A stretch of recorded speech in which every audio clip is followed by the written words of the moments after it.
in 97, that was when the N64 was taking off like a fucking rocket ship into outer space with exploding with candy and all that other shit. The Nintendo 64 was burning hot rubber in 97. You guys like my Red Ranger? Pretty cool, huh? I had this since I was a kid. That when you think about the 90s toys that you grew up with, if you still have them, it's like when you were a kid, you used to think it was amazing. And now that you're an adult, like you still think you still love it. Like I still love this stuffed animal of the Red Ranger. But because you think differently when you're an adult, like there's a charm about it that dissipates, because now as an adult you're like, all you did was think about that it was cool when you were a kid. That's all you thought about.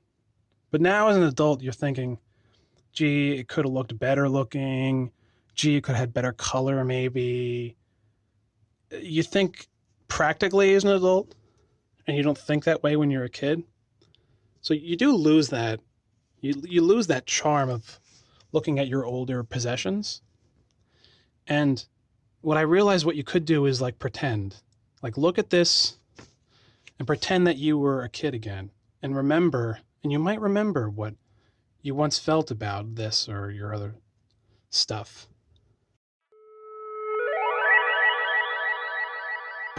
And I liked Johnny Bravo. I didn't love it.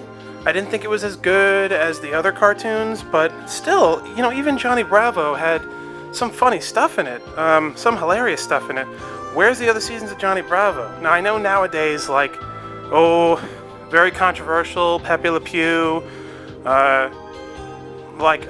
it's hard to see them actually releasing the rest of Johnny Bravo on DVD, but you know what, like, it's too bad, right? Because they should have released it back then, 2010, when that wasn't a big deal yet. Still, it's like nostalgia. Like, we adapt as a culture, but don't not release something because standards have changed. Like, we want to own our childhood, the stuff we grew up on, the stuff we grew up with. I was very inspired from the old cartoons on Cartoon Network back in the early 2000s, back in the late 90s. You know, just thinking about this game and like the original Game Boy in general, but especially this game, it just brings you back to your childhood where you're at some party or you're at the dentist, waiting in the room, you know, the small room that's so fucking boring. Or you're at school, you're on the school bus on the way to school, or during recess, and it's like you got your Game Boy playing Super Mario Land. It's just fucking memories, you know. It's like that warm, fuzzy feeling, just thinking about this game, just looking at the cover and the art for the game, totally brings you back to that super fun, super bright and colorful, corny era that was the 90s. Now we're getting good, right? The late 90s was the best. Better than the early 90s.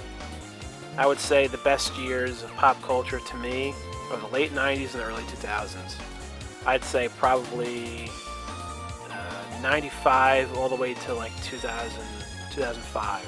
95 to 2005, the golden years. This is the way most of us 90s kids first watched Space Jam, and it includes my collectible silver coin inside. And a lot of kids, when they got that coin, they just kept it inside the pouch. And another thing is that on the coin, and this is a spoiler alert.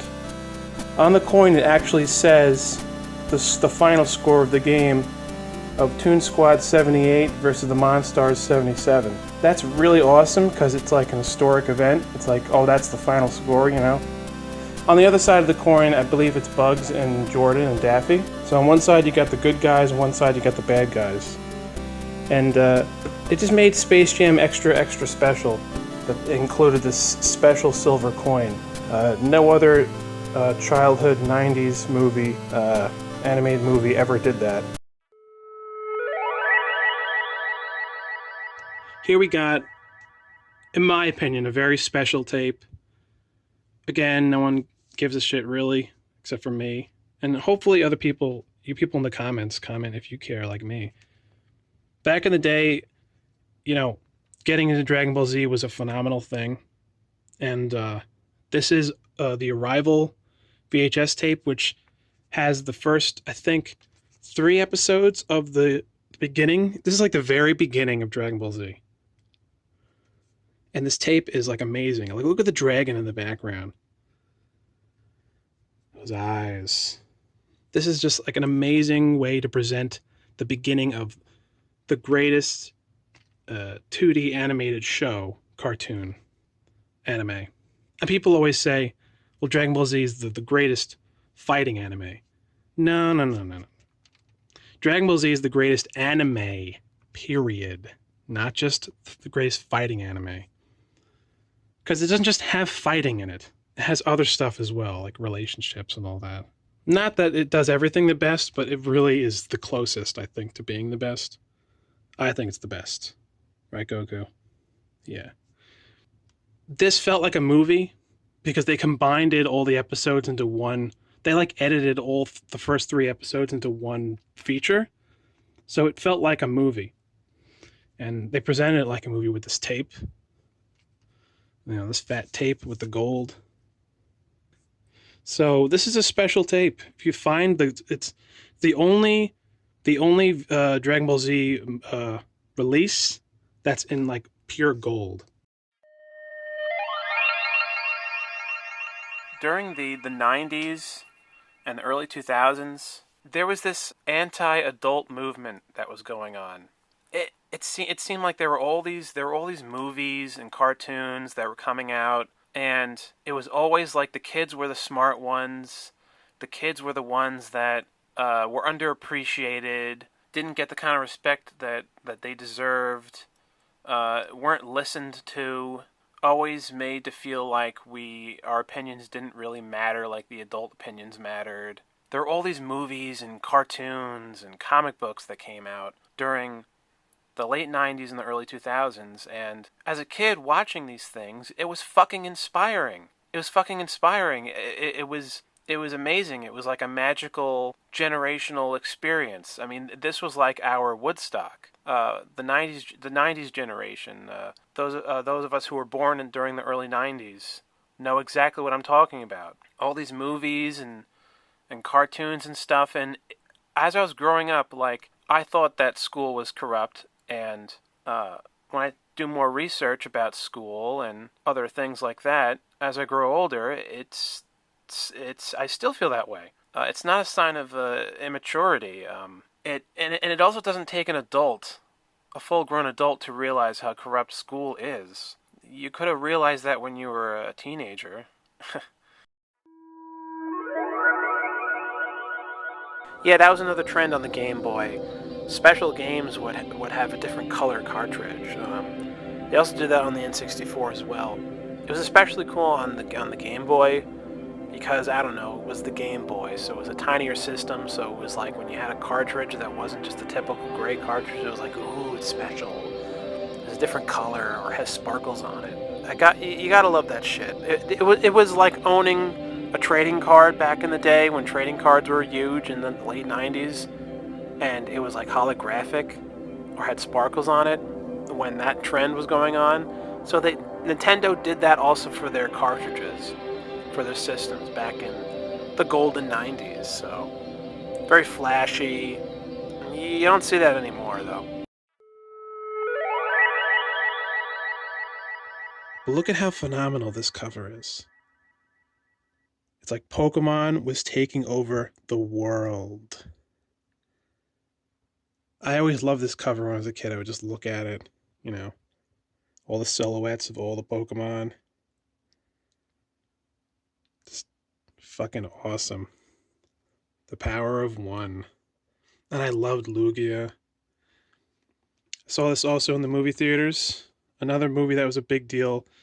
Another reason why this movie was a big deal was just they were starting to introduce the second generation slowly when this movie came out. So it was really the first time that you got to realize that, the Pokemon world is even bigger than we once thought it was. Like, way bigger. So big that you didn't think it would get that big.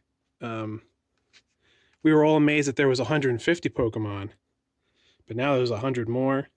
And what I have to say about the generations is that, in my opinion, I know this is fucking cliche, but the first two generations I think are the best. I think they had the most memorable Pokemon. 3 and 4, Generation 3 and 4 were... I like 3, but 4 is like the last, in my opinion, of like the good generations. The first 2 are the best, though.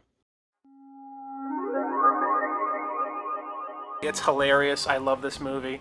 But, like, people underestimate, like, the magic of Space Jam. Like, I remember when I saw this in the theater for the first time, like, my first reaction to it was, like, I was thinking, oh, it was alright. Like, I thought it was pretty good. But then the more I kept watching it, I was like, wow, this is amazing. Like, my first reaction to it was like, well, it's not as good as Space Jam. I mean, I still don't think it is, but it's kind of funny when people look back at this film, they always constantly, like, compare it to Space Jam, like, whose side are you on? Like, do you want this version of the Looney Tunes, or do you want the Space Jam version? And it's like, that's not how it should be. Like, I love both versions. I love both of these movies, and they're both similar anyway. I do like the idea of the Looney Tunes being secretly, like, underground or in a different location, because that actually made sense. Like, in real life, like, we don't think the Looney Tunes are real, right? But in this film, it's like they're real and they're walking around with them and everyone knows that they're real. And it's cool, but it's also weird. Like, at the time, this was 2003. Man, do I miss the 2000s. What an amazing time period. The early 2000s, actually. The late 2000s sucked. Like I said earlier, the early 2000s was the extended version of the 90s. So we had our golden 10 years of the best decade ever. 96 to like 2005. Really?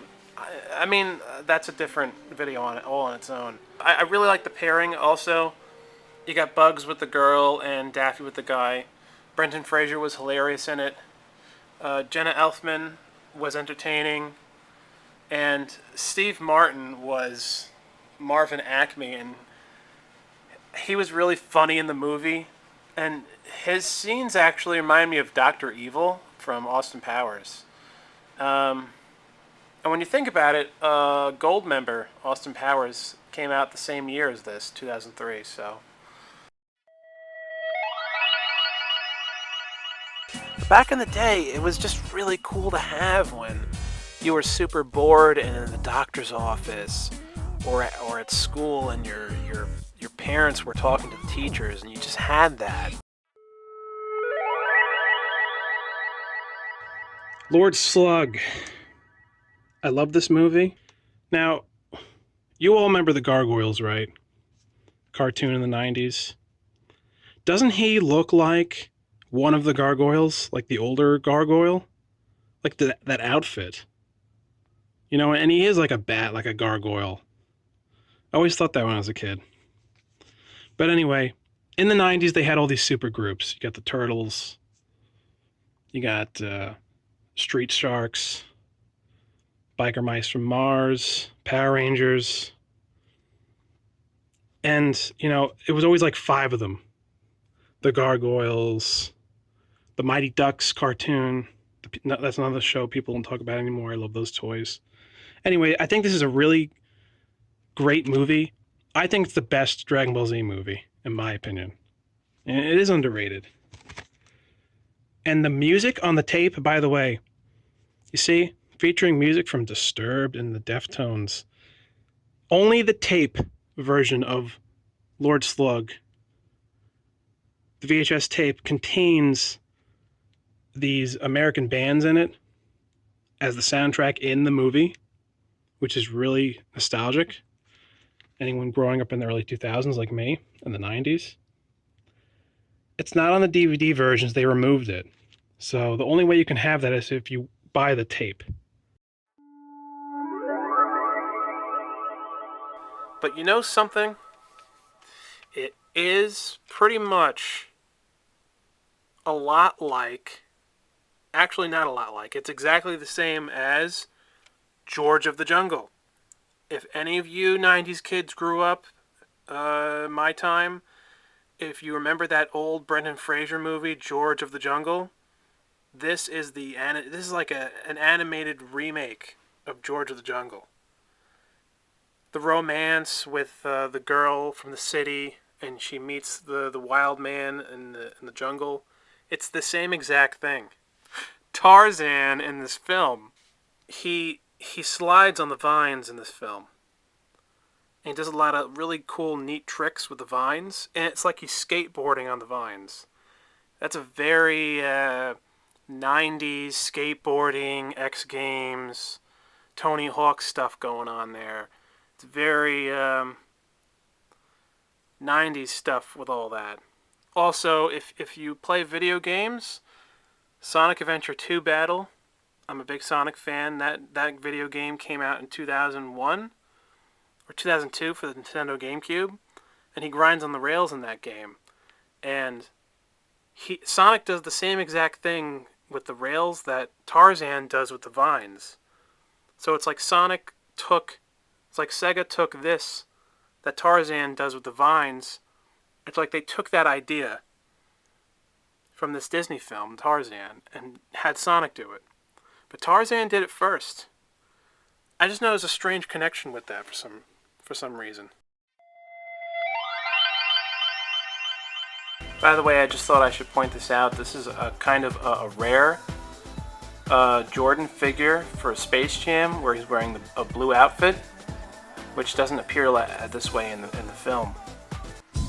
And I also have a figure of him with the regular outfit as well, not just my giant one here. These are the soundtracks to Space Jam. They released 2 versions. This version is the soundtrack that does appear in the film, but it also has songs on it that didn't appear in the movie that were intended to appear in the movie. And this has all the big hits that everyone loves, like Fly Like an Eagle, the Space Jam theme, I Believe I Can Fly. It's got all that great stuff on it. Space Jam is not only the best movie ever made, but it's also the best soundtrack to a movie ever created. So I hope they do a great job with the soundtrack for the new movie. The other release is basically the motion picture score. For all you movie fans out there, you already know what that means, but for everyone else, I'll explain it. These are basically the music in the film where it's like the background music, where it's very orchestral. And you'll recognize a lot of the things in here as you listen to them. They are not the same songs that are the regular songs you hear in the film, so they separated them into 2 sets. One thing I always found very amusing about the score release is that they use the word "by" twice on the bottom here. This includes a lot of tracks. Some last long and some don't, but even though some of them are pretty boring, there are certain ones that they play during the final game with where you hear like guitars and stuff like that, and you'll recognize them too. Some of them are really good. They're so good that they could have been included on this set as well.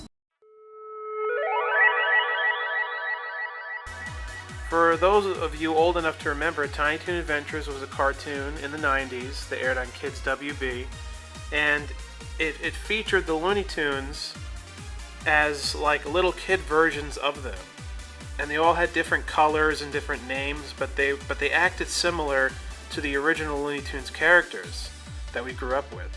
And this is actually a trend that Warner Brothers was doing at the time in the 90s that I started to notice. They did it with Scooby-Doo, they did it with the Flintstones, I think, and some other Hanna-Barbera cartoons, you know, trying to like change them up to make them young for like the 90s generation, like And when they were starting to do all that stuff, the most successful one and the best one was Tiny Toons. I fucking love Tiny Toon Adventures. It was an amazing cartoon. And I also love the Tiny Toon video games as well. But yeah, this is a great movie. So the Tiny Toons go to school, and it's like Acme Academy or something like that, where the Looney Tunes are their teachers because they're the adults.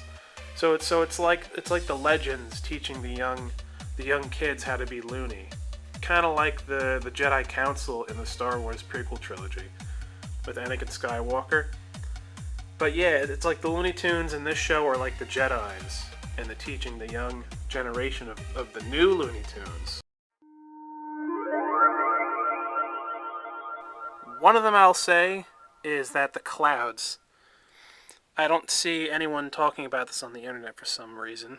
Very strange. But in the 90s, cloud imagery with the blue sky, it was all over the place in the 90s. It was another popular trend, just like other popular trends I've mentioned in these videos. The Windows 95 wallpaper were the clouds in the sky, which you saw every day. They were always used on the Windows 95 computers in all the schools you went to. If you had it at home, Windows 95, which came out the same year this movie came out in 1995. So the clouds were all over the place. Andy's wallpaper were the clouds. The clouds introduced the film of the wallpaper of the clouds. What I want to mention about the cover of the film is if you go online and look up the poster, the original cover for Toy Story, Woody's face looks completely different. He's making a completely different facial expression in the original cover. In the original cover for Toy Story, Woody had a look of disdain on his face, and he was looking at Buzz like, who the hell do you think you are? Because, of course, they were rivals in the movie. But when they released the film on VHS, I believe the later copies of the tape changed Woody's face to being this, like, smile. They changed his face for the later releases of the VHS tape, which actually fit in with the plot of the film. The fact that they changed it doesn't make sense for the context of the film, because in this moment in the film is when Buzz is flying around as he leaps off Andy's bed. Woody is pissed off, and he's not friends with Buzz when this moment happens in the film, when Buzz is first introduced. So, really, the original poster is like a scene from the original film. So, the fact that they changed his face, it didn't make sense. I think they changed his face because for everyone who didn't see the film or wasn't familiar with it, they would have no idea why Woody would be making that face on the cover. The father-son storyline in this film kind of reminds me of the storyline in Space Jam, and it kind of reminds me of Bart and Homer in The Simpsons. And just in general, if you look at all of the 90s movies and TV shows, the father-son storyline dynamic was used all the time. That was another trend in the 90s. It being used here is another perfect example, and this is one of the best examples of it being used. So the animation in this movie is one of the best animated movies you'll ever see. The lighting is amazing. It blew my mind, the animation, as a kid, because if you look at the animation in this film, it's actually way better than a lot of the other early Disney movies.